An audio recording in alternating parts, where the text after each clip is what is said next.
maanta waxaan soo gudbinayaa nin la yiraahdo magaciisa Casaam Cadaar sirdoonkii nafsadiisa ka iibsaday Muusaad waxa faaftay in amniga Masar ay qabqabteen jawaasiis Israa'iil soo dirsatay iyadoo la raacayo sanadihii ugu horeeyay ee qarniga 21aad ee aan ku jirno oo su'aalo la iska weydiinayo sida ay wax u dhacaan su'aalahaas oo ah qaabkee ay Israa'iil u soo jiidataa jawaasiis iyo sirdooro oo ay Sahyuuniyadu dawladiisa ka maamusho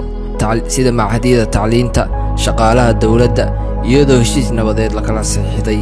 ku dhawaad 28 sano ka hor oo waxa kala saxiixday Masar iyo Israa'iil tiradu waxa ay sheegaysaa in tirada la kashifay xilliga ay heshiis nabadeed kala saxiixdeen Masar iyo Israa'iil ay ka badan tahay kuwii la kashifay xilligu dagaal ka dhex aloosnaa Masar iyo Israa'iil qayb jawaasiista ka mid ah shaqadoodu waxa ay ahayd inay mujtamaca Masar qalalaasa ka dhex kiciyaan oo ah soo gelinta maandooriyaha iyo faafinta wararka been abuurka qayb kalena waa soo aruurinta xogo xeel dheer oo xasaasi ah waxyaalaha dabiiciga ayaa ahaa in qaar ka mid ah jawaasiistaas ay gacantooda isku fashilin jireen iyadoo uu xal ku saayay qadiyada qabashada jaasuuska Maxamed Casaam Cadaar qadiyad caadi ah oo la dheelsan karo ma ahayn oo Israa'iil ayaa ku yaboohday inay raadinayso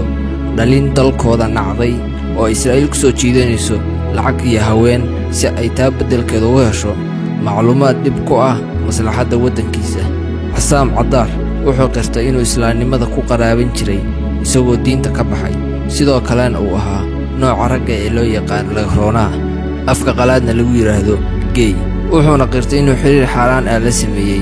askari Muusaad ka tirsan oo lagu magacaabo Daniel Laifi kaasoo ay isla shaqeynayeen arrintan oo noqotay aadan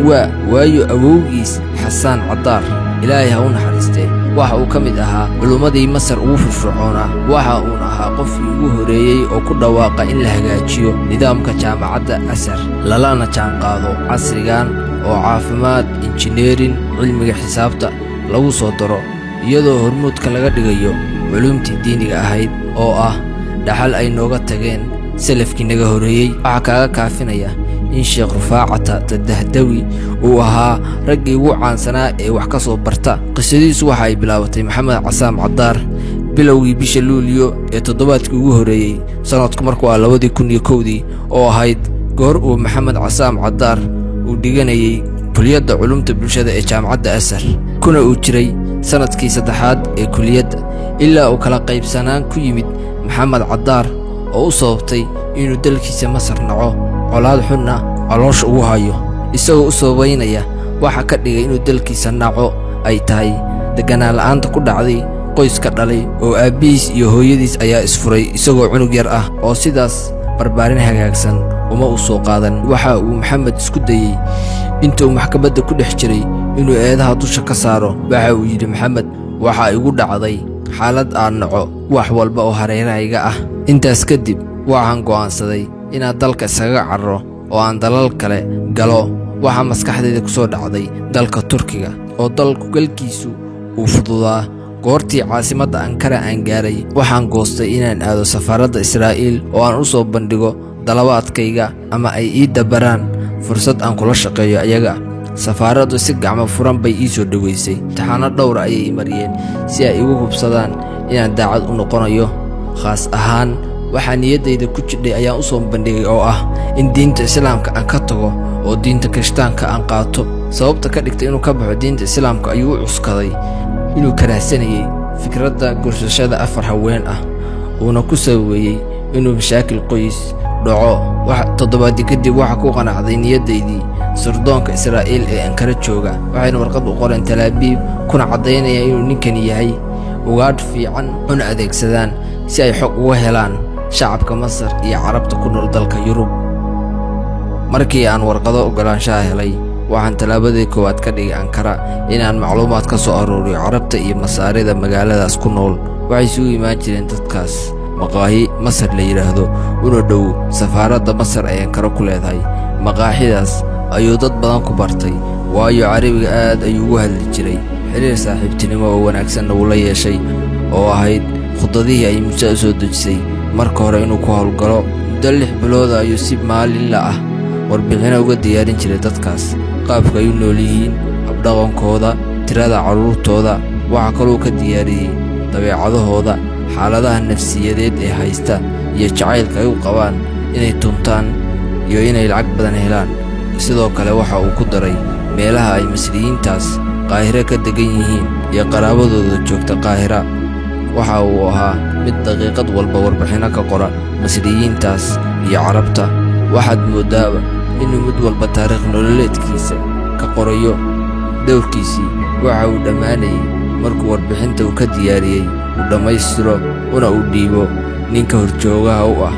laguna magacaabay Daniel Levy, oo ahaa nin kor ka waadiyeeya Maxamed Cassaam Caddaar. Waxa uu ahaa mid waday hawsha ay mukhaabaraadka Israa'iil ku hawshay, isagoo gudaha Turkiga joogay muddo 6 bilooda. Waxay maslaxad u arkeen mukhaabaraadka Israa'iil ee Sahyooniyadda inay hawl kale uga dirsadaan magaalo kale. Waa waqti uu noqday ciyaarta shadranjiga loo yaqaano ama jarada, oo booskii la rabo la geeyo. Morgan shaqada laga rabay ayaa ah inuu soo shaqaalaysiiyo dhalinyaro mukhaabaraadka Israa'iil u shaqeeya. Magaciina waa uu bedelay, waxa uuna la baxay magaca ah Joseph Ramos Caddaar. Bilowgii bishii Janaayo waxay mukhaabaraadka Israa'iil ka dalbeen inuu u safro Canada oo shaqo cusub halkaas loogu diray. Shaqadaas oo ah inuu baadigoobo Masriyiin, warbixin noloshooda ku saabsanna uu ka soo diyaariyo.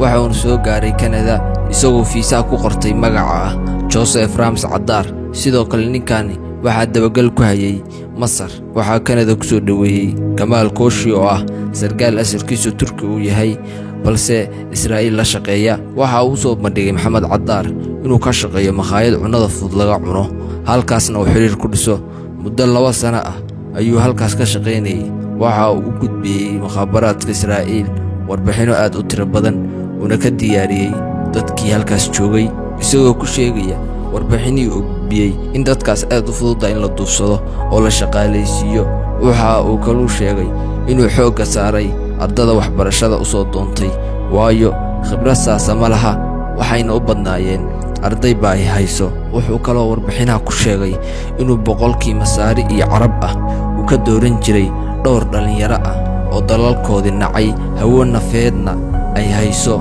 shahwada ay gutaan iyo lacag ay helaan. Bilowgii 2003 waxaa la faray inuu magaalada Toronto u guuro sargaal mugsaad ka tirsan laguna magacaabo Tongai Gomey, wuxuuna dejiyey guri uu dego. Wuxuuna kaloo siiyey gaari Mercedes modelkii ugu dambeeyey ah. Bilo yar kadib waxay awooday Mossad uu horkacayo Tongai in Maxamed Cassaam Caddaar shaqo laga siiyo bangiyada Toronto ku yaal mid ka mid ah, weliba kuwooda ugu magaca sareeya. Hadafka shaqaalaysiintiisaas ayaa ah inuu daalacdo xisaabaadka Masriyiinta iyo Carabta bangiga u yaalo, iyo inuu lambarada ay sitaan uu helo, iyo sidoo kale waraaqadaha bangiyada ku yaala. Waxa uu ahaa mid maalin walba u gudbiya fayl buuxa oo warbixino ah.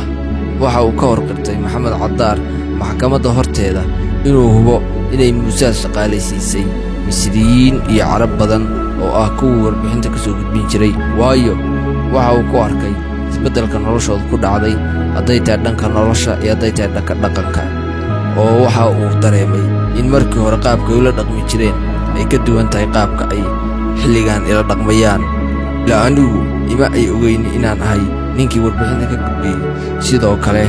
bangiga waan ka shaqayn jiray, waxaana arkay xisaabaadka bangiga u yaala oo isbedelay. Awal lacag badan uma oolin, balse markaan horukac bay samaysay lacagtii bangiga u taalay. Wuxuuna ku cadeeyey daacadnimada badan uu hayo ayaa ah inay deegaan iyo dhalasho ka siin doonto Israa'iil, iyo sidoo kale inay dhalasho Canada ah ay siin doonto. Waaba ay rumeeyeen in dhalasho Canada ah la siiyo, waxaana la siiyey sanadku markuu 2006. Intaas kadib wuxuu Maxamed Caddaar ka codsaday in fasax muddo bil ah loo siiyo inuu Masar ku laabto si ehelkiisa u soo booqdo. Safarkani uu Masar ugu laabanayo waxay fursad u tahay mukhaabaraadka Masar oo muddo 6 sano ah ku raadjoogay, oo safarka u galaba ay shirtoonku la socdeen ilaa uu lugtiisa soo geliyey dalkii uu iibsaday, diintiisii iyo jinsiyadiisina uu bedelay. Garoonka Qaahire ayay shirtoonka Masar ku sugayeen si ay jeeba ugu soo dhaweeyaan. Waxa uu ka dhownaa inay mukhaabaraadka Masar ay dabagal ku hayeen. waa la qabtay waxaana loo dhaadhiciyay xabsiga dawladda. wuxuu qirtay dembiyadii uu galoo dhan waxaana alaabtiisii laga dhaxelay mobile Nokia N80 ah. markii la baarayna waxa laga helay lambaro badan oo Masriyiin iyo Carab isugu jira oo kala degan dalka Turkiga iyo sidoo kale lambaro sirdoonka Mossad ah. waxaana cadeeyay in lambarada Mossad ay taleefanka ka wada xiriiri jireen. 21 Abriil 2007 waxaa Maxamed Casaam Cadaar lagu xukumay 15 sano oo xarig ah iyo sidoo kale labadii nin ee la shaqeynayay kuna kala sugnaa dalka Turkiga iyo Canada. waxaa kaloo la soo dhajiyay in la siinayo qofkii arka warbixinna ka soo gudbiyay labada nin lacag ah $10,000. labada nin waa ay carareen oo indhaha dadka ayay ka dhuunteen markii sawiradoodii iyo magacyadoodii la faafiyay. aad ayaa u mahadsantiin. wassalaamu calaykum waraxmatullaahi wabarakaatuh.